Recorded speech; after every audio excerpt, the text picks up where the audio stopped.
Magandang umaga po. Are you ready to rampa? Ready na ba kayo rumampa ngayong summer? Ready na ba kayo sa Balik Alindog? Oplan Balik Alindog. Si Alvin Alchico po ito. Siyempre kasama po natin ang Reyna ng Alindog. Maalindog pala ito. Ate B, Bernard Sembrano Aguinaldo. Are you ready, Ate B? Maganda yan, may mic, Ate B. I-on natin yung mic para marinig kita. Sabi ko, may Yan! asim pa. Oo naman. Nuklukan ka pa ng asim. Kasi amoy araw. Asim. Ang topic po natin ay pagpapaganda kasi aminin po natin talagang pinaghahandaan po ng karamihan sa atin or mas marami sa atin naghahanda talaga for summer. And the preparations actually dates back mga ano pa lang yan, December pa lang partner o January pa lang talagang nagre-ready na para ang kanilang katawan, ang kanilang mukha because it feels good to be appreciated. Yun naman, di ba? It feels good to look good. Oh. Yes. Yung iba ginagawa nila, nag-gym. Yes, buff sila. Tawag pala doon, meron silang lean season, merong parang ganon. So tatabat talaga. Sinasadya nila yon. Pero today, hindi ko alam kung may shortcut dyan. Gusto natin yung shortcut, yung madalian. Kasi crunch time na, At tamang-tama naman, isang eksperto sa pagpapaganda. Aesthetic. Dr. Gail Robredo ang ating kapiling today. Derma po siya. Doc, magandang araw po sa inyo. Magandang araw, Ate B, Kuya Alvin. Hi. Sorry, nakalimutan ko. Mo naman yung sasawa niya. Oo, baka magalit yung asawa niya. Sorry po. Vita, sorry po. Vitas. Mukha pa kasi dalaga si Doc. Kala ko dalaga kasi batang-bata pa eh. Ganda naman ni Doc, partner. Oh, di ba? Nag-ayos-ayos nga ako ng konti, Kuya Alvin. Kasi, di ba? Nag-ayos-ayos. Mala Diyosa ang ganda ni Dr. Gail Robredo Vitas. Anyway, let's talk about enhancements. For the summer, Balik Alindog na, Oplan Balik Alindog.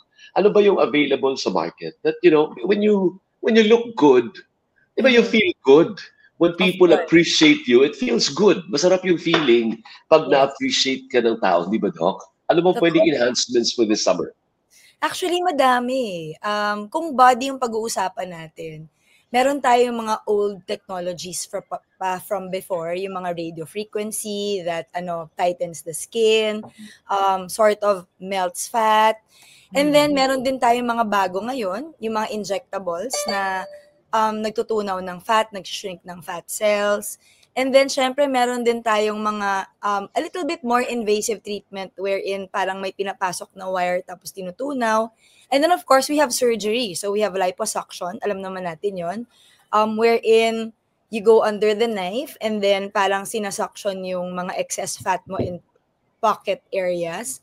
And then, syempre, meron na din tayo ngayon mga injectable na ginagamit for weight management. I'm sure narinig nyo na yan, yung mga liraglutide, for example, na ang ginagawa nun, ni-reduce niya yung appetite mo, tapos dinedelay niya yung absorption ng food.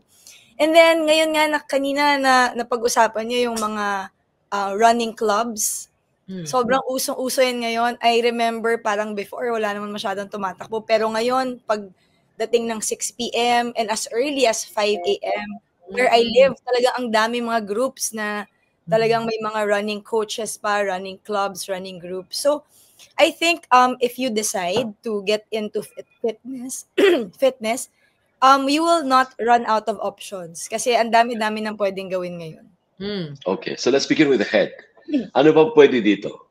Dito, importante to eh, yung part na to. Later, let's go downward, Dito muna sa this part. Ano bang pwedeng ipa-enhance dyan for the summer? Well, baka kailanganin natin ang buong araw, sir, para i-discuss. Yung mga yung mga major. Pero syempre sa face natin, very, very important to have a good skincare routine, no? Kasi yun talaga yung base ng lahat eh. Sinasabi ko nga, di ba, parang, kasi with a good skincare routine, doon naman sa mga hindi nananais na magbago yung itsura nila, it will take care of your skin's texture, your pores. So, gaya nga na lagi namin sinasabi, sun protection is very, very important. Kasi, we know that UV radiation is the #1 cause of aging. So pag palay kang bilad sa araw, dyan na lumalabas yung wrinkles mo, yung mga pigmentation, broken capillaries, and that can really age, you know. So very, very important is to have a sound skincare routine. It doesn't have to be 10 steps. Actually, kahit nga mga 3 lang, okay na eh. Basta, importante cleanser, moisturizer, and then sunscreen. And then doon naman sa mga, syempre, Doc, maganda na yung skincare routine ko. I really wanna contour my face, you know, like, appear more chiseled. Di ba sobrang uso ngayon yung snatch jawline? Yeah. Ano yun? Well, nalaman ko lang naman sa mga younger doctor friends ko. Pag sinabi mong snatch, yung parang nakadikit yung, parang kita yung contour ng jawline mo. So, meron tayong mga energy-based devices na tinatawag that heat the dermis and sort of tightens and lifts the skin. So, andyan yung mga radio frequency, yung mga ultrasound. Tapos, pwede rin tayong, halimbawa talagang hindi na kinakaya ng ultrasound tsaka ng radio frequency, pwede rin tayong maglagay ng fillers, yung mga ini-inject dyan to create a jawline, yung mga ganyan, pwede yan. So maiiba yung shape, Doc? Kung gusto mo na medyo square, kaya yan? Kaya. And then doon naman Ate B, Kuya Alvin, sa medyo malalaki yung face dahil malaki yung muscle dito, pwede naman tayo mag-inject ng botulinum ng toxin para maging V-shape yung mukha. Yan. So yun yung mga klase natin. Masakit? Hindi. Hindi naman. Well, okay. May konting discomfort. Pero kasi ngayon marami nang pwedeng gawin, 'di ba, to distract you, to may anesthesia, mga ganon. And then ito sobrang marami mga patients who are concerned about yung double chin. Diba? Double chin. Yeah. Oo. So sa double chin, pwede tayong gumamit ng mga injectables pang patunaw ng taba. So we call it mesotherapy. Pwede rin gumamit ng mga energy-based device to tighten the skin and melt the fat here. So marami. And then syempre, huwag natin kakalimutan yung neck. Yung iba nagpo-focus lang sa mukha. Tapos ang tanda ng itsura ng neck. Di ba pangit yun? Kasi parang nakamaskara. Ang ganda ng mukha mo. Tapos ito. So we have a lot of neck treatments. Then most of them are what we call the injectables. Yung mga biostimulators. So ngayon kasi marami ng products in the market na pag in-inject mo siya sa skin, it stimulates collagen remodeling, improvement of skin elasticity, para pag ginaganon mo yung leeg mo, hindi siya parang loose. Yes, turkey neck. So, syempre, yung most definitive pa rin is surgery. But then, alam naman natin, di naman lahat brave enough or ayaw na magpa-opera. So, ang swerte-swerte po natin ngayon sa mga panahon na to dahil marami na tayong choices.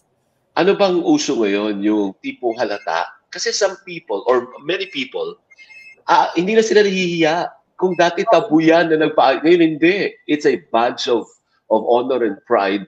Ano ba uso ngayon? Yung halatang-halata na nagbago ang mukha mo, yung parang disimulado lang, parang suabe lang yung shift. I think, Kuya Alvin, I think ang mas uso ngayon is more of yung hindi halata. Pero kasi di ba dati, parang, I don't know, kasi nung medyo bata-bata ako, a lot of patients, they come to the clinic wanting to look like someone else. Alam mo yun, parang, gusto mo sa mukha ni... May peg. Yeah. Ngayon, yung trend is still looking like yourself, but better. More of enhancement na lang. Parang looking natural. Gusto natin yung parang kahit 60 ka na, parang mukha ka pa rin like mga 50. Like a good-looking 60-year-old. Parang hindi yung, you don't wanna look 20 when you're 60, di ba? So parang ngayon, the trend is more of aging gracefully, looking healthy, looking happy, looking well-rested. Parang I think ganun yung trend ngayon. So Doc, curious ako, nabanggit mo kasi aging, no? Yung mga pumupunta ba sa inyo, bata or all age groups or mga kaedad naming 50 pataas? Ano ba? Kaya ko lang yung 50, hindi ka pa naman 50, Ate B. Baka 50 ka, 48 ka pa lang eh. Tumawad pa. Tumawad pa. And Doc, ano ba? Well, actually, siguro dati, when I was starting in my practice, kasi I've been in practice for mga 10 years na, no? Nung nagsisimula ako, karamihan ng mga pasyente ko in late 30s up. Actually, usually mid-40s. Pero I think ngayon kasi because of social media, yung increased awareness din of the things you can do, I get patients as young as like 17, 18, wanting to know how to prevent aging. Kasi nga, I think, yung mga nababasa natin and nakikita natin online, parang mas naging aware na yung mga tao na, kailangan ko pala mag-apply ng sunscreen. Ako, I started very late. I started putting on sunscreen when I was a dermatologist na. Parang, or dermatologist in training. Kasi hindi naman natin alam dati, di ba? Pero ngayon magugulat ka na yung mga bata, they are aware na parang sunscreen is very, very important. Alam mo yon. So, and I suppose no, more men are coming to you also. Kasi dati, hindi naman, walang pakialam yung mga lalaki. Ngayon, mukhang dumadami din lalaki nagiging panidoso. Totoo yan.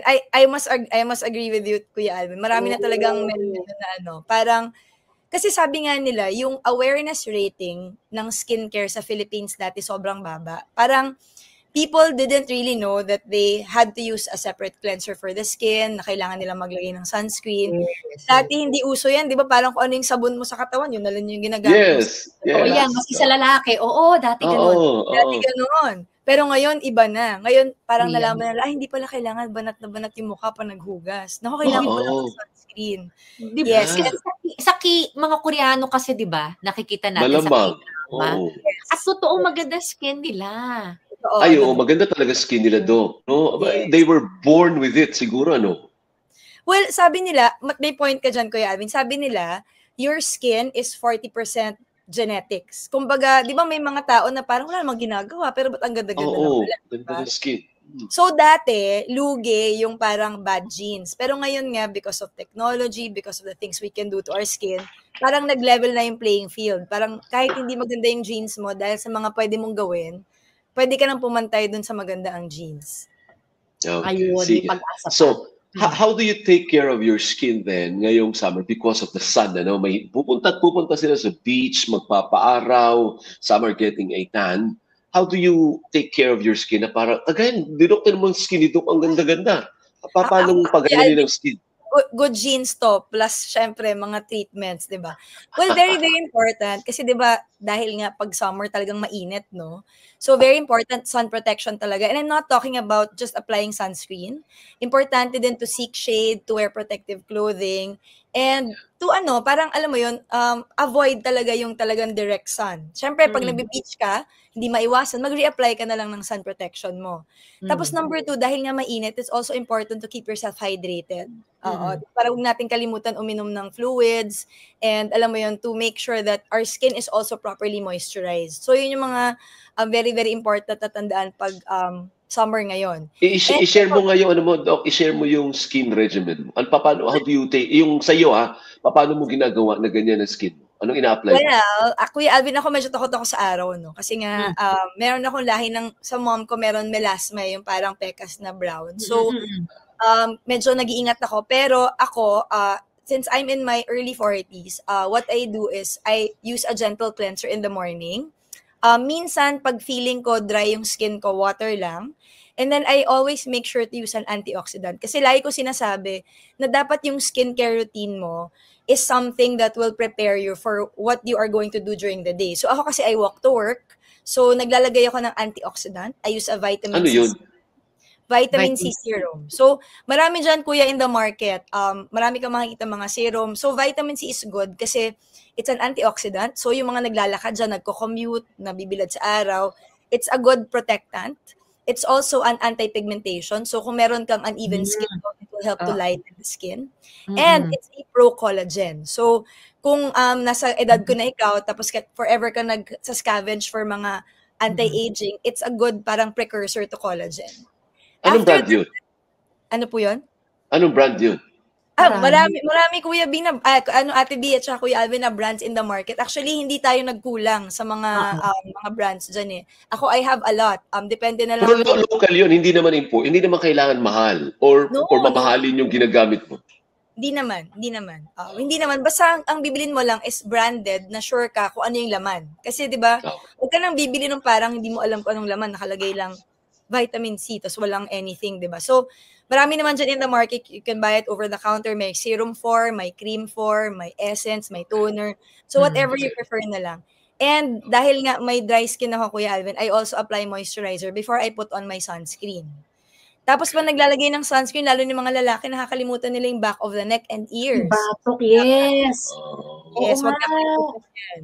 Oo, kasi minsan, pag nagkakaroon ako ng mga patients na may nagkakaroon ng skin cancer, karaniwan dito, ayan, kakalimutan kasi yung ears eh. Mag-spray lang ako. At saka ito, kahit hindi nakabilad sa araw, kahit daw itong mga ilaw na nakatapat sa amin, kailangan daw naka-sunscreen din, di ba, Doc? Yung ilaw na malakas na sa studio, Ate B, yes. Oo. Pero yung mga computer screens, mahina lang naman yan eh. Actually, yung sinasabi nating blue light, you still get a lot of it from the sun pa rin, visible light pa rin. And yung mga studio lights talaga yon, ano talaga yon. And even when you're at home, I can see, Ate B, meron ka dyan bintana sa kanan mo. So, kailangan mo pa rin mag-sunscreen kasi lumalampas dyan yung UVB eh. Alam mo, may kahit bintana lang. Wow, Yes. pupunta pa. Gabi naman yun. Sige, so tuloy mo, Doc. So, ano yung regimen? Tapos, so, ano naman, since I just stay in the office, hindi na ako nagre-reapply ng sunscreen. Kasi aircon naman siya, tapos wala naman akong bintana. Pero for example, during the day, you're active, lumalabas ka, nagla-lunch out ka, better pa rin to reapply sunscreen. Okay. And then, pag uwi ko sa gabi, kasi it's at night where your body scavenges for nutrients and then dun siya nagre-repair ng mga nangyari sa'yo throughout the day. So, yung regimen ko sa gabi is more of nourishment. So, pag nagme-makeup ako, I do double cleansing, like micellar cleanser before I clean my skin, or yung mga balm emulsion or oil cleansers. And then after that, I apply a toner. So, I have an exfoliating toner na ano lang, low concentration lang, glycolic acid 5%. You can buy a lot of that in the market. And then after yun, I put my anti-aging, parang serum. Meron akong peptide serum. And then after that, I apply my retinoid. So alam naman natin yung mga retinol, it's the gold standard pa rin in anti-aging. It's collagen remodeling, it's anti-pigmentation, it controls oil. And then after that, I put a layer of moisturizer. So kung nasa may oily skin type ka, you don't need to put on an extra layer of moisturizer. Kasi naiintindihan ko, iba parang, ang kapal-kapal na ng mukha ko, parang gano'n. So your skincare should be tailored to your skin's needs, your skin type, and your skin exposure. So kung halimbawa dun sa mga nagtatrabaho sa gabi, yung mga call centers, kaya tatanungin nila ako, Doc, paano yun? Baliktad ba yung gagawin kong skincare routine? Well, pwede naman because it will depend on what your skin will need during the time of the day. Ayun.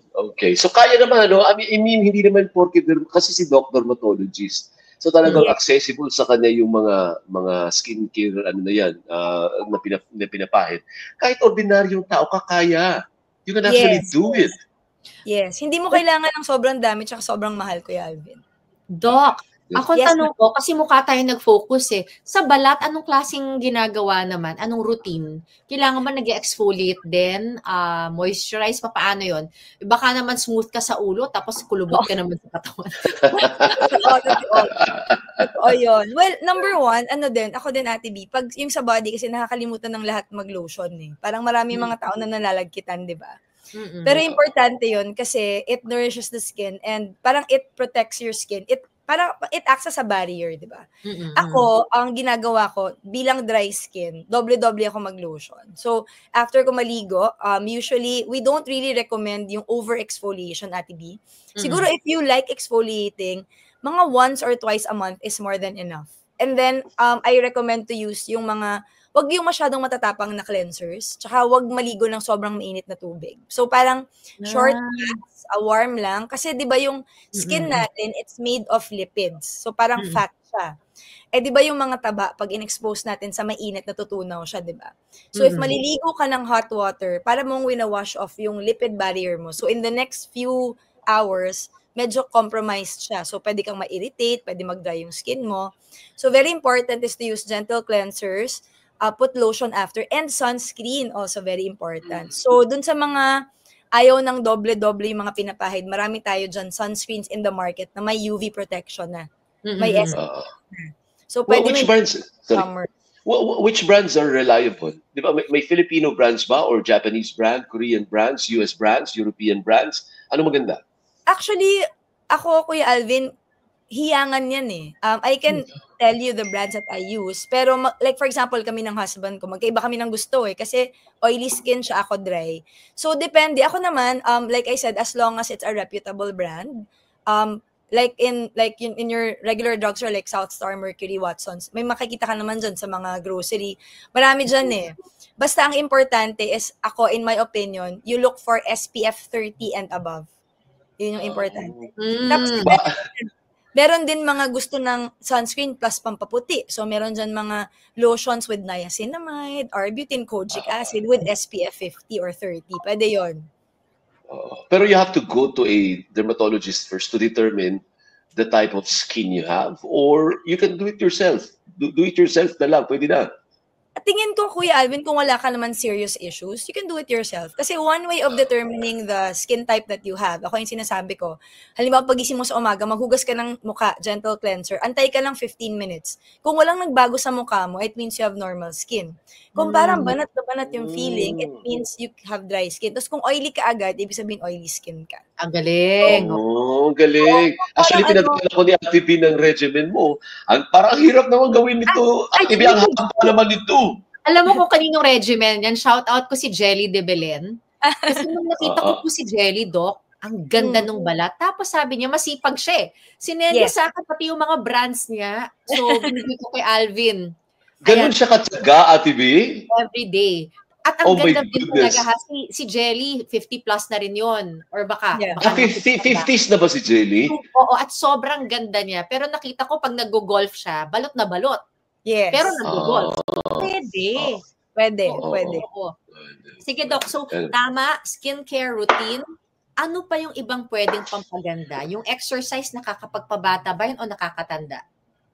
Well, exercise naman, it's in general always good. Especially, di ba tayong mga babae, kasi as we get older, our bones get more brittle. So, ako actually, Ate B ngayon, medyo nag-focus ako on muscle building.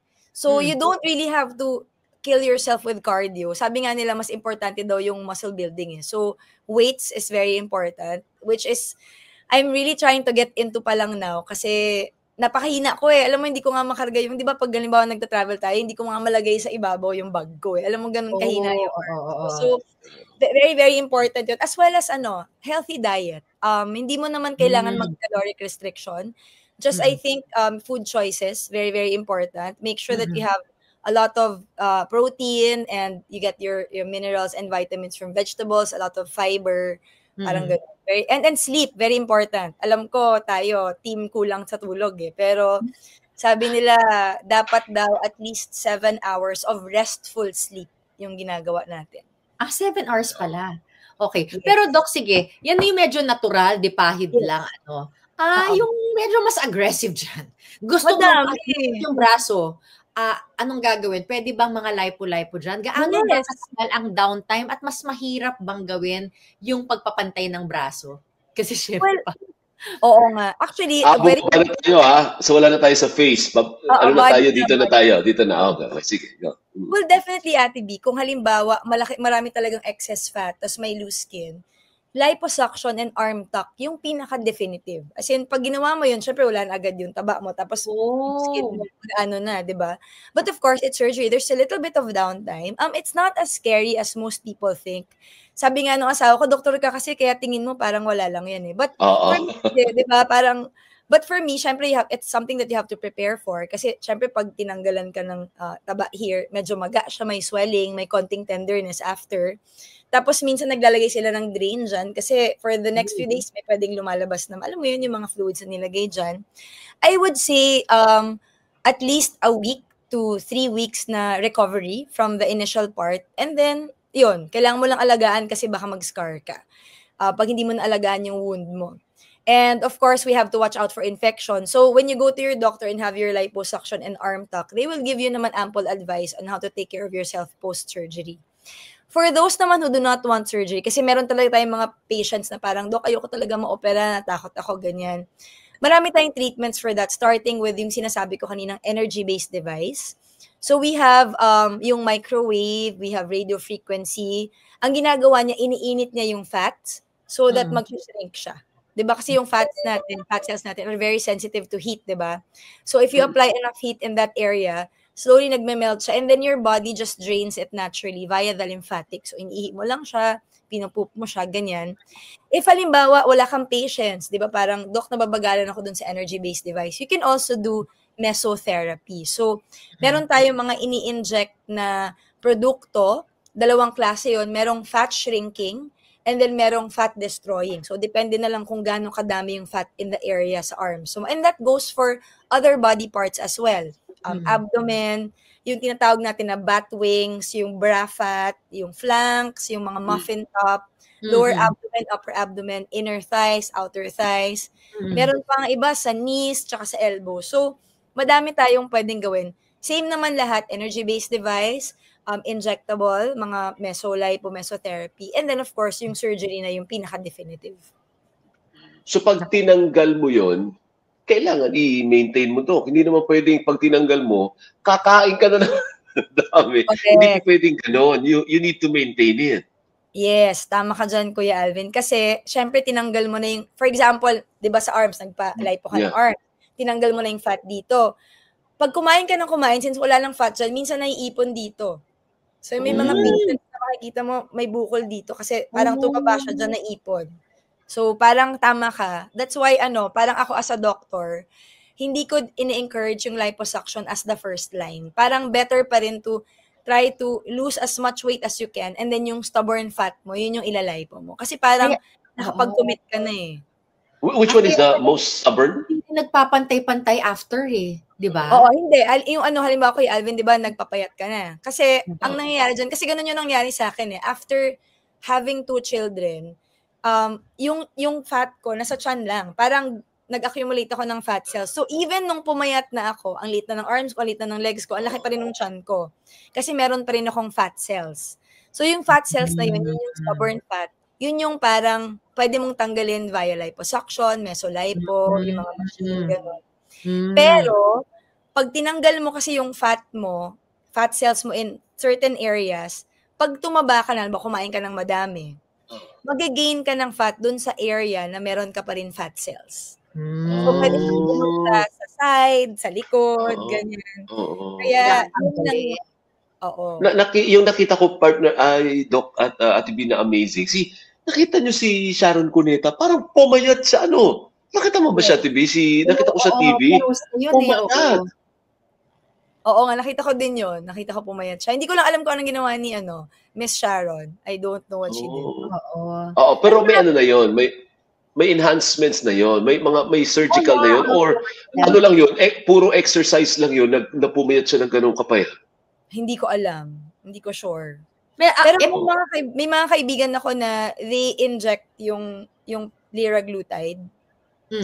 Oo. So, parang may mga injectables kasi tayo. I'm sure, alam niyo yung sinasabi ko. Parang, you inject them sa everyday. Merong everyday, merong once a week. Tapos, ang ginagawa niya, unang-una hindi ka magkikrave. So, yung mga, di ba marami sa atin na parang nagkikrave in the middle of the night, parang bago matulog, kakain. Matatanggal yun. Tapos, you feel full agad, busog ka agad. Yung parang kumain ka pa lang 3 subo, 4 na subo, parang ayaw mo na kumain. Parang gano'n. So, because of caloric deficit, talagang maglulose ka ng weight. Meron akong isang pasyente, I gave her injections. In 7 weeks, she lost 30 pounds. Oh, tapos, wow. Meron din akong patient naman, parang nung pandemic, nag-gain siya ng weight. So, from a size 4, naging siyang size 12 during the pandemic. I gave her the injections. In a year, bumalik siya sa size 4. So, meron naman, marami naman mga ganun. Anong side effect nun?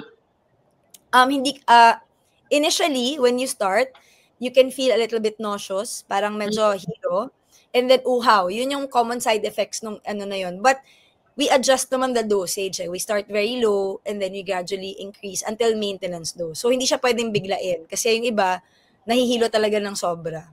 Pero yun yung mga side effects niya. How do you call it again? The generic is liraglutide.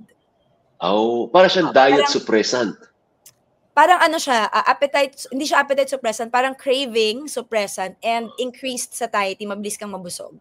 Hindi naman siya delikado, Doc. For the working class, alam ba, nagtatrabaho sa Makati o BGC or wherever, may trabaho everyday, hindi naman siya manghihina habang nagtatrabaho. Hindi naman. Pero yun, Kuya Alvin, usually before I give it to my patients, pinapa-blood test ko muna sila. I have to check if their sugar level is okay, parang ganun. Kasi, pag medyo pre-diabetic or diabetic na, inire-refer ko na yan sa endocrinologist. Kasi iba naman yung para sa kanila. So you have to check, ano po, wag basta-basta sumubok. At least si Doc, honest siya, pag hindi ka pwede, ay hindi natin tuturo. Go first to consult first an endocrinologist kasi baka may side effect sa diabetes mo or pre-diabetes mo, Doc. Correct. Yes. Oo. Okay. So instantaneous naman yung resulta. I mean, hindi naman instantaneous. Ibig sabihin, mabilis yung resulta. In 3 weeks time, you will actually lose weight. Iba-iba nga merong mga iba na tinatawag natin na good responders. Yung sinabi ko sa'yo, mga good responders, yun yung talagang parang, wow, kita agad. Meron naman ako mga slow responders. Some of them start to experience weight loss by the 3rd or 4th week, pero consistent yun. Oo, parang slowly but surely. Doc, anong masasabi mo doon sa yo-yo lifestyle na pag kailangan magpapayat, magpapapayat, tapos pag tapos na yung summer, lalamon na tayo. Lalamon na. Oo, syempre sarap, 'di ba? Pinagtapos ka na maghirap. So anong take nyo doon? Well, syempre against tayo doon, 'di ba? Kasi parang your body can only take so much yo-yoing, 'di ba? Hindi siya healthy. Mahirap talaga to commit to alam mo yon, parang kasi may kilala akong ganyan hindi ko na sabihin kung sino, may kilala akong ganun sana. Pag meron mga reunion, yan, grabe, ano lang yan, yung lemon water diet, alam mo yon, parang iinom siya ng lemon water for 2 weeks, so maglulose siya ng weight. Pagkatapos nun, parang bawi, parang with a vengeance, di ba? Syempre, it's not good kasi that causes a lot of imbalances in your body, di ba? Kasi parang yung body natin, pag sinastarve mo siya, it goes on starvation mode.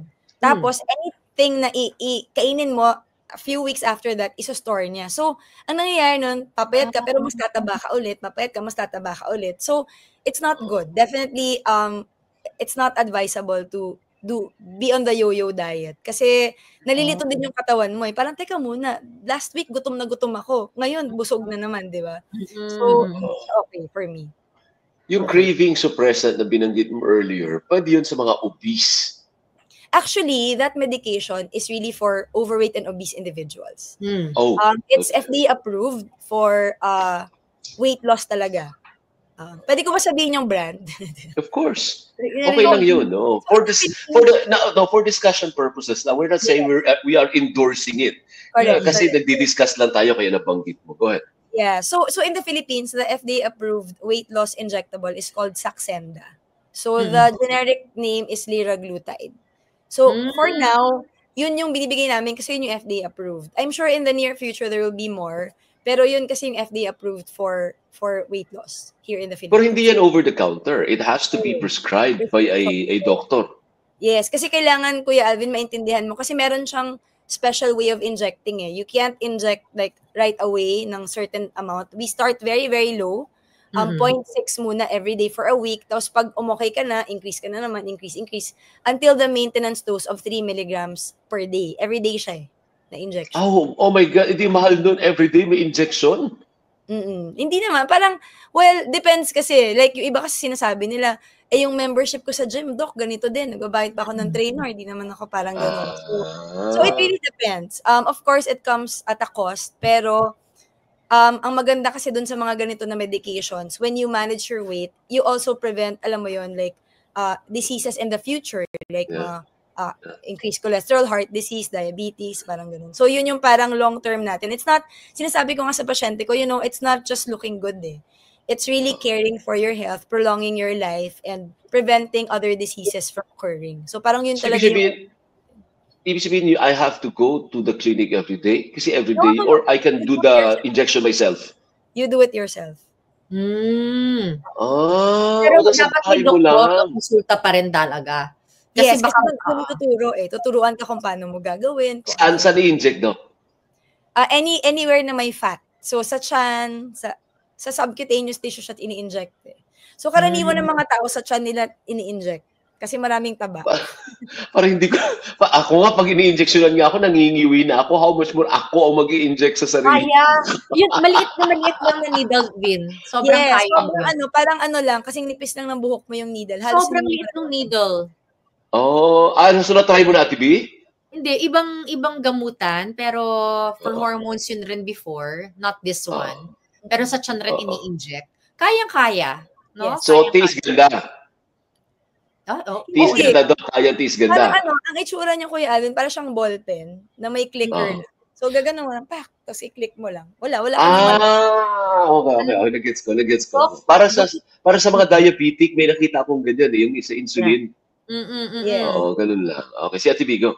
So, maraming umiinom ng mga kung anong pills. Anong take mo dyan? Lalo na online. Delikado yun eh. Pero mas maganda ikaw mag-explain.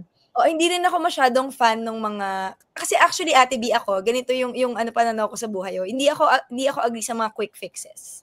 Parang kailangan tayo parang dun tayo sa sustainable, number 1, and dun sa parang, alam mo yun, yung may long-term tayo na goals. Hindi yung parang madalian. A lot of the oral medications, syempre pag tinake mo, alam ko yan kasi alam mo, to be honest, trinay ko din yun nung college ako yung mga green tea, ganyan, whatever. Diba yung mga ganon? Pero kasi I've seen yung mga side effects of things taken orally. Like for example, palpitations, diba?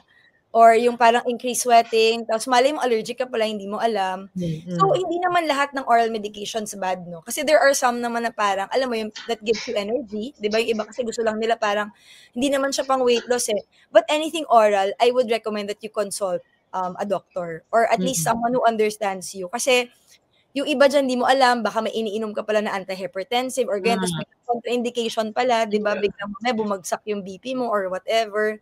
So, lalo na dun sa mga marami nang iniinom na supplements, better pa rin to consult and ask your doctor if that particular pill or whatever will go well with, what you're already taking. So, meron naman mga iba pang, like I said, mga pang-increase energy lang, like yung mga L-carnitine, everything. I don't think that's bad, but meron kasing mga appetite suppressants, yung mga ganon, di ba? Merong mga pampabilis ng metabolism. We don't really know what they can do to you in the long run, di ba? So, I think yung ganon, better pa rin to consult. And syempre, huwag tayo masyadong maniniwala dun sa mga reviews. Syempre, some of them are just marketing and ads, di ba? I think better to know what it is you're putting in your body, diba? Kasi pag andyan na yan, it can wreak havoc in your systems, diba? Totoo. Okay. For the working class, Doc, ano yung mga advice mo? We're nearing the end of our discussion, ano? Yes. So working class, kasi lumalabas nagiging aspirational siya. You aspire to look good, to have a very nice body. Anong ma-advise mo, Doc? Saan sila pwedeng magsimula? Kasi syempre, budget, money is an issue Correct. Well, ako, Kuya Alvin, it's very, very helpful, I guess, to join a group. Alam mo yun, yung parang may support group ka. Kasi, ano yun parang you encourage each other, di ba? There are a lot of things you can do that are free. Like, as cliche as it sounds, exercising, di ba? And, I guess, yung committing to a healthy diet. Ako, it really, really helps to join a group. I know of a lot of patients who started, kasi ang hirap talaga siya gawin mag-isa, sa totoo lang. Parang ano yan ako nga nung after ko mga sobrang taba ko, talagang pinilit ko yung asawa ko. Sabi ko, hey, damayan mo ako sa diet ko. Hindi pwede, ikaw. Hindi. Pumayag naman, yung mister mo. Wala siyang choice. Pero yun, kailangan talaga, lalo na yung mga young, I see a lot of people dito sa park na parang every 6:30 p.m., they have a group na talagang, pag minsan kasi pag ikaw lang mag-isa, tatamarin ka Pero pag may kasama ka na parang, hoy, halika na, tara na, yan mo na, gano'n. It really helps. And these are free. All you need is a pair of shoes and maybe a working outfit, a workout outfit, and then takbo ka lang. And then yun na nga, parang you can go online. Marami dyan mga recommendations on how to fix your diet. Maraming ganyan, may mga free quizzes. Alam mo yan, ginawa ko din yan dati. So start with that. And then maybe later on, you can, pag may nakaipon ka na or what, you can do enhancement treatments na to help tighten the skin, parang gano'n. Pero kaya naman lalo yung mga bata, madaling mag-rebound yung balat nila Hindi agad yung balat. 'Di ba? Parang nag-lose ka ng weight, parang ang ganda, parang walang nangyari. Oo, so, dahil, start with that. Find a group, like a group that can motivate you, and then you just have to start. And I find that once you start losing weight, mas namomotivate ka Alam mo, Doc, ang chika ko dyan, buti nga ngayon, yan ang uso sa mga bata. Yan na yung dating nila na mga bagets ngayon. So, ang maganda, at least active lifestyle sila, di ba? Why not? No? Positive. Can you give us a little idea, Dr. Gail, before we go, yung resources, yung money, no? Ano bang mga costs ng mga enhancements na sinasabi mo? Kaya namang paghandaan, di ba, ng ordinaryong mamamayan? Kaya naman, yung liposuction, Kuya Alvin, hindi ko alam yung price kasi I don't do surgery. But the mga tightening treatments in the clinic, I think it can start as at 4,000 per session. Depende kung ano yung mga machine na gagawin mo. And meron kasi mga treatments na kailangan mo gawin weekly. Meron mga treatments na once a month lang. So, and it also depends on what areas you want to focus on. Parang kung gusto mo kasi na, ito lang kasi yung akin. Siyempre, the smaller the area, the more affordable. Yes, it is. And it depends din kung syempre kung ano yung brand kasi may mga brands din yan. So, ako yung advice ko lang if for someone who wants to explore, you be open to your doctor. Sabi mo talaga na, Doc, budgeted lang ako, ito lang talaga yung kaya ko. And your doctor will plan accordingly. Syempre, kino-consider naman namin lahat yan, lifestyle mo, budget mo, etc. Okay. And don't be afraid to go to a certified, kasi yung iba kasi hindi naman certified to, ano? Di ba, Doc? Yes. And yun na nga, parang ang usually nakakuha ko na parang natatakot sila mag-consult kasi baka daw turukan na sila. And sinasabi ko, wala namang ganyan. Siyempre, consultation is always the first step. But ultimately, we let the patients decide kung saan ka komportable, kung saan ka yung budget mo kasya. Huwag kayong mahihiya na mag-open up sa doktor niyo. Tama. And at the same time, siguro, wala namang masama kung, totoo nakaka-addict ba yun? May mga kilala ko. Once they start daw, Doc, ma-addict sila lahat, ipapa-enhance. Hindi, feeling ko kasi, Kuya Alvin, alam mo yun, there's a certain, parang feeling, yung endorphins mo, pag gumaganda ka, di ba? Parang, you feel good, maging confident ka. So, and you want to keep that feeling So, parang I think yun yung parang, yung sinasabi ng nakaka-addict. Kasi di ba parang ang ganda ng feeling, parang oh my God, ang ganda-ganda kapag isip mo. And you wanna retain it, and you wanna keep at it. Kaya parang feeling ko yun yung reason why people who do aesthetic treatments keep going back. Okay. So, siguro when your doctor tells you na too much, maybe that's a good doctor. Kasi ibang doktor, sabi, ano ba, hindi na maganda. Diba? Yung itsura ay freak na. Actually, minsan yung doktor, dapat tiwalang-tiwala ka kasi baka iba, gusto rin namang, trigger happy, no? Siguro maganda kaibigan mo, magsasabi rin sa'yo, minsan yung talagang prangkahan na, hoy girl, sobra na yung ogay. Sobra na. Oo. Hindi, tsaka, I think kailangan yung aesthetics mo, parehas kayo ng doktor mo. So, titingnan mo yung doktor mo, ganyan ba yung gusto ko maging itsura? Or parang, kasi iba-iba naman tayo, yung iba talaga gusto nila, really enhance and parang gano'n. So, kitang tumangos yung ilong, di ba? Yung talagang halata. Merong mga gano'n din. Parang for them, if hindi halata, sayang yung binayad nila. So, kailangan i-validate yung gusto mo dun sa nakikita mo, di ba? So, parang, halimbawa, gusto mo ganito, punta ako kay doktor ganito kasi ganun yung niya. Botox. Yung ilong mo, pag gano'n na, sobrang laki na ng ilong mo. Yung mga gano'n kasi, gulang pa to. Di no? Di ba pwede pa? Hindi, Ate B, maganda ka pa. Pwede pa. Anyway. Thank you po. Thank you, Doc Gail, for your time. And good luck po sa inyong lahat, sa lahat ng gustong rumampa ngayong summer. Go, go, go. Ang importante, wala ka namang sinasaktan, wala kang inaapi, di ba? You feel good, you look good, and you feel good.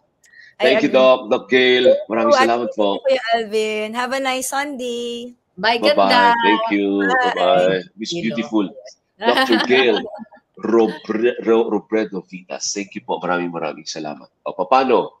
Naka-decide na ba kayo kung ano ang ipapa-enhance ninyo ngayong summer? Basta go to a board-certified dermatologist or ano ba tawag? Surgeon ba? Pag may operation na na-involve? Surgeon na yan. Surgeon na. Cosmetic surgery na yan. Pero kung mga gamot-gamot lang, not necessarily is surgeon. Pwede naman yung mga ano lang, physician. Oo. Pero kasi inaaral nila yung mga side effects sa katawan. So, hindi ka rin dapat trigger happy dyan na bawal po yung mga online. Baka mamaya gamitin nyo tong episode namin para deep fake kami para sabihin natin may ini-endorse tayo. Wala pong ganun, ha? Doon pa rin tayo sa safe. Oo. Anyway, okay. Si Alvin Chico po ito. Teka muna, may appointment ako kay Doc. Wait lang, ha? Next time, hindi mo na ako makikilala, TV. Sobrang payat ko na. Bigay partida na sa gwapong-gwapo ka na, baka naman over ka pa, di ba? Si Alvin Chico po ito. Kayo magpapaniwala kay Ate B. Go. Ako po, Ate B. Bernadette Zambrano Aguinaldo. Pag-usapan natin ang ating kalusugan dahil kapag healthy, happy. Syempre, until next time, dito lang sa Thank you, Doc. Thank you, Doc. Bye-bye. Ito, paganyan natin siya.